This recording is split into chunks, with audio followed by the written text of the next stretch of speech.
Hello guys, welcome back to the Beastie Room. Oh, things are kicking along in the Beastie Room here.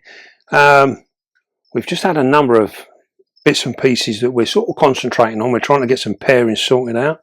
And then I was looking at one of my firm favourites. I love these spiders.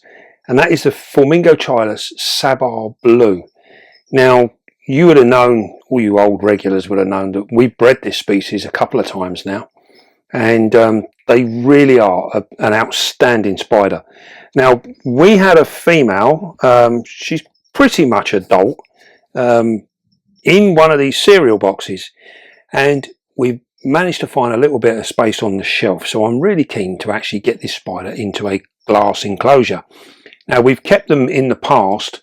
We had them in 45 by 45 by 30s, 30 by 45s even, maybe 30 by 30 by 45s, the Exoterras, and they've done really well. And we've also kept him in these 20 by 20 by 30s.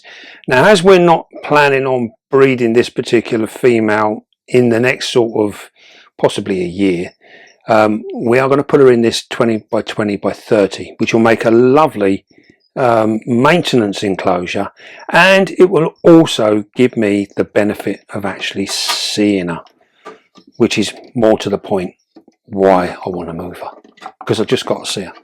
So I'm a little bit fed up because with the cereal boxes, as we said in the very beginning, we've gone over to them mainly because of space. We need space. Now, as we're getting closer and closer to the build, we literally started it today. It's actually started today. We are going to be moving over more and more glass. So I thought, what the hell, we'll do this one. I really can't wait. Right, we're going to fill this one up. And it's going to be a nice simple one. Bearing in mind, with this enclosure, this is literally designed just purely as a maintenance enclosure, so we don't need to get too thingy with it. So what we can do, let me just push this down a little bit. Now, with these, the Phormingochilus, as with many of them, they will actually burrow quite a bit, and we've even seen it with adults that will burrow down and disappear. Now, that's being said, as an adult, they do and are far more arboreal. So we are going to give a couple of options here for this spider in which to choose or go where it wants to go. What maybe we can just see, with the bigger enclosure you end up with a little bit more freedom. So what we're doing now, we are just going to create two options here for this spider to disappear into. We picked up some lovely moss the other day, so we've got this. I'm wondering now, so we can use this moss here. Remember, with the Exo, when you're filling them up, try not to go above this lip here, because you've got a vent in here, and when you water your enclosure, it will come out of this vent and then come out through these holes here, creating a bit of a mess on the carpet, which doesn't always go down very well, I can assure you. Right, so we've got that in there, that there, and then we've got some nice bits of wood here that are actually got some moss on. Now, there might be a little bit on the large side. I think it does look rather nice, don't it? And then what that does as well, that gives a little bit more height here, and hopefully we can see her come and sit out on here. That would be really cool. So we've got our hot glue gun as well, so we're going to get that there. We can put that will actually fit in nicely there, so we can just move this around a moment, much to camera lady's annoyance, but we need to be able to see what we're doing. So we're going to put a nice healthy big dollop of this on here, because it's actually going to fit in a gap. And we're going to put that in there.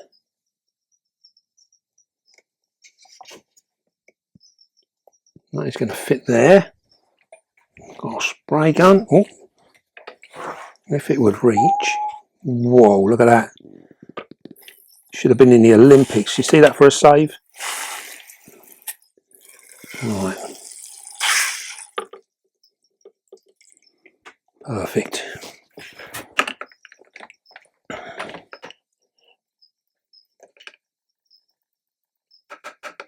Get me finger to stop dripping.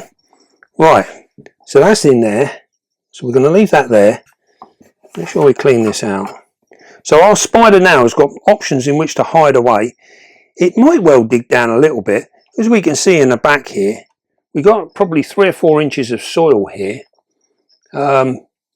So this is literally, the chances are it will dig this out, or around here it will dig this piece out, and then it will web it all up, and then and that is where it will end up setting up its home.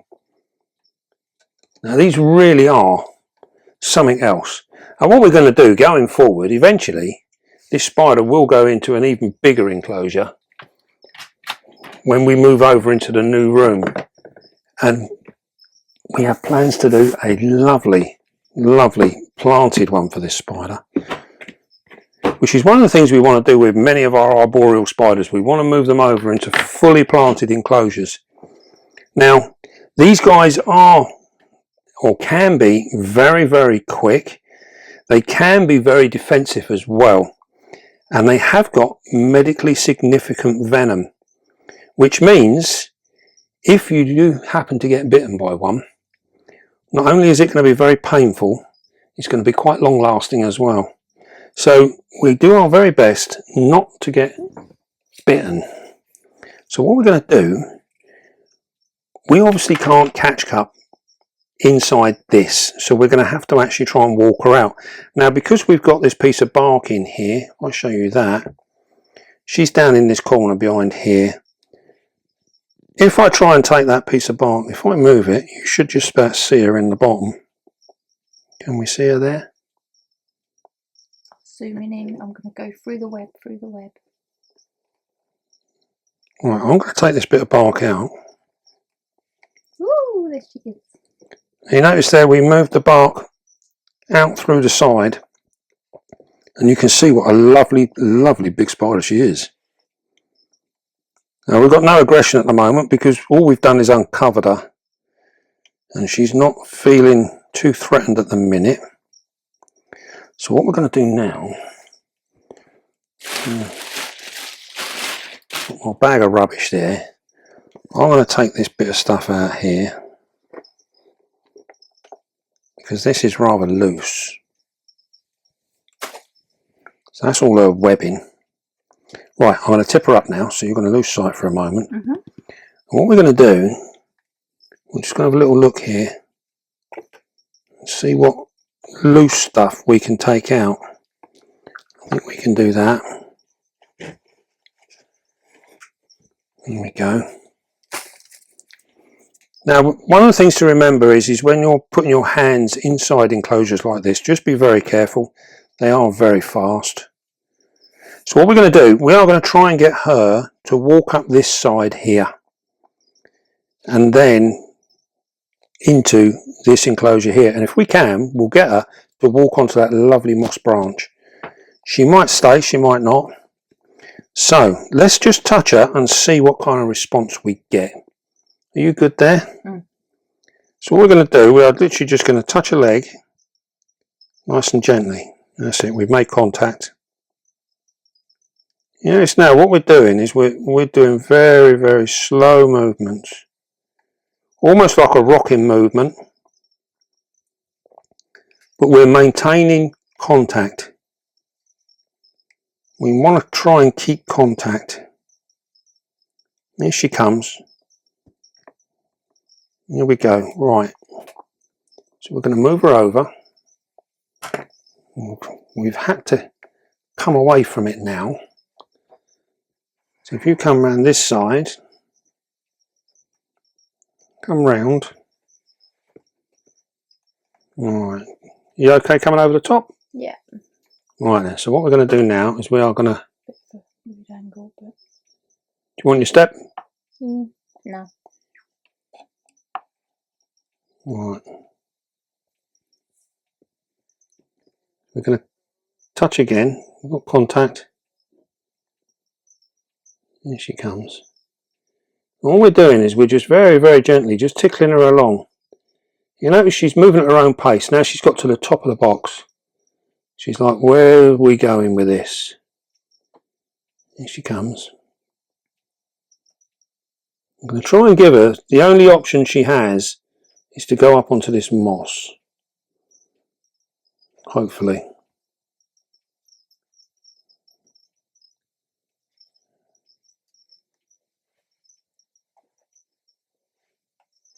That's it. Now we're going to take that away. There she is. You don't want you going down there. Much rather you come up top. There we go. Look at that. What a stunning spider.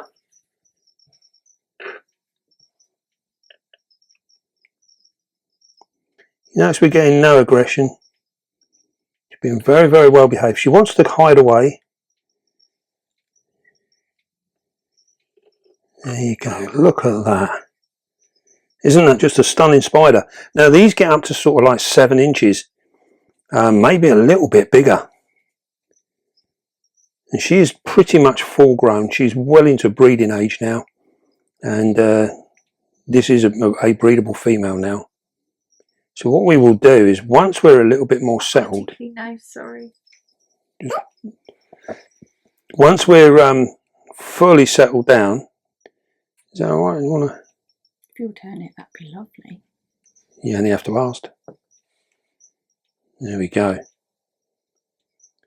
So once we get fully settled down, we will end up looking for a male, and we will breed from this female, and hopefully get some nice new youngsters again in the room. We have a number of juvies and smaller ones. They really are a very, very attractive spider. Now when it comes down to feeding and what have you, this girl will take on pretty much anything. So adult dubias are no problem at all. Locusts, anything like that, they'll take quite happily. We maintain them quite a bit with very big crickets, extra large crickets, and that keeps them ticking over nicely. You can see her abdomen's a lovely size. Now you also see the colouring on the abdomen there. You can see where they get that tiger patterning. Very, very pale. Many of our arboreal spiders are quite dark. But look at that colour on that. And you also notice as well that the back legs are quite skinny in comparison to the front legs. Very much like the Singapore blues. They've got that same big toes. Look at that. Huge, great big toes. Now this girl looks like she's probably coming up near a molt. So she'll get a little bit brighter than this. But that is stunning. Now these come in from Malaysia. And I think they've only been around in the hobby for probably about 6 or 8 years. Something like that. I think it was about 2010. So it's longer than that actually, isn't it? About 2010 I think they came in, somewhere around there. So relatively new, but they have been bred a number of times. Different hobbyists and what have you have bred them. I say we have here as well. And here you go, look, now we took the light out, she's sort of moving a little bit more. So every effort really should be made to keep breeding these. There is also a red version of the Sabah Blue, the Sabah Red. And we have a couple of those, but they're only small at the moment. So once they start to get a little bit more size, I think from my understanding that the red Sabah is a slightly smaller spider anyway. But they are very, very pretty. And we will showcase them a little bit later on. When they've got a bit more size and they've got a little bit more to shout about. Now in terms of humidity, we're getting back to again another high humidity spider. They do like a lot of humidity and they like it warm as well. So if you can keep them up around the high 70s to low 80s, these guys thrive. They really do well in that kind of temperature. And the same with the humidity. They do like it nice and moist. So we want to be looking around about 70%, 75% in the humidity stakes is more than enough. But keep it dry. Don't allow them to get wet. If they get wet, they don't do well, especially as slings.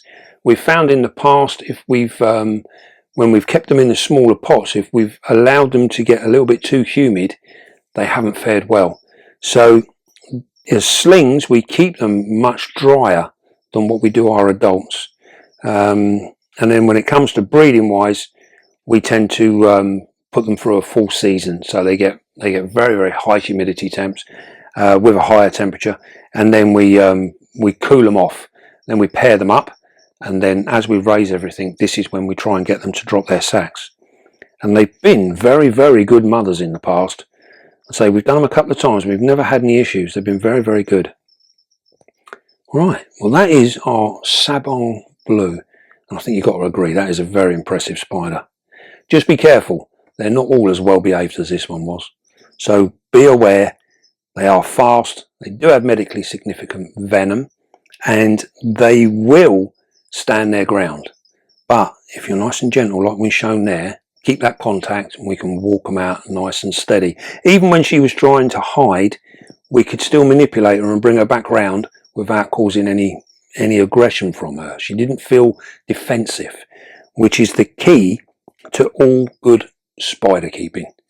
And wife looking after. And wife looking after, yeah. Always try not to upset your wife, and then hopefully your day will go smoothly. If you do upset her, all hell's broken loose and it's just going to go to pot. Dinner's in the dog. Dinner's in the dog, yeah. Here she comes. Look, she's creeping round now. If I bring the glass round, she's coming round. She will soon settle down very, very quickly. And she will set up a home. And this will be a much nicer one for her than the cereal box that we had her in previously. And we will actually get to see her, which is always the very, very best bit. I wish I'd got a photograph of her sat on that bit of wood. I know you've got a lovely picture of her already. Yeah, we're going to have to try. Right then. Well, I hope you enjoyed that. And don't forget, be calm, be gentle, and love your spider. And I'll see you all soon, guys.